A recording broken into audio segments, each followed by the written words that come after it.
A Asociación Bata puxo en marcha o programa Cortegada Biodiversa, un plan que nace con dous obxectivos: coidar o medio ambiente da contorna da illa de Cortegada e a vez dar emprego e permitir a inserción laboral de 15 usuarios do centro. Porque por un lado pretende ter baixo control todas estas especies invasoras que agotan e limitan as posibilidades das especies autóctonas e nativas para que sigan crecendo e desenrolándose, pero tamén é biodiversa porque desde un ámbito máis social permite e crea oportunidades para que las personas con discapacidad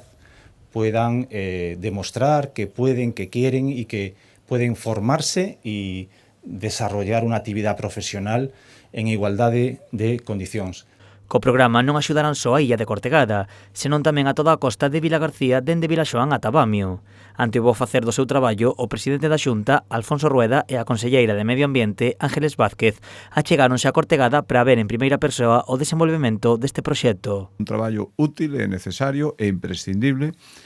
que é necesario facelo e creo que eles o están facendo moi ben, que é preservar toda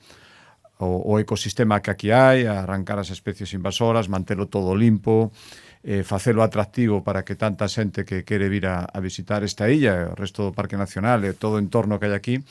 pois o poida facer. O presidente confesou que era a primeira vez que visitaba Cortegada e destacou a súa beleza. Alfonso Rueda considera que é unha illa que hai que poñer en valor e por iso anunciou que rehabilitará a capela de Cortegada. As próximas semanas imos licitar as obras para recuperar esa capela que está aí, a capela de San Xulián,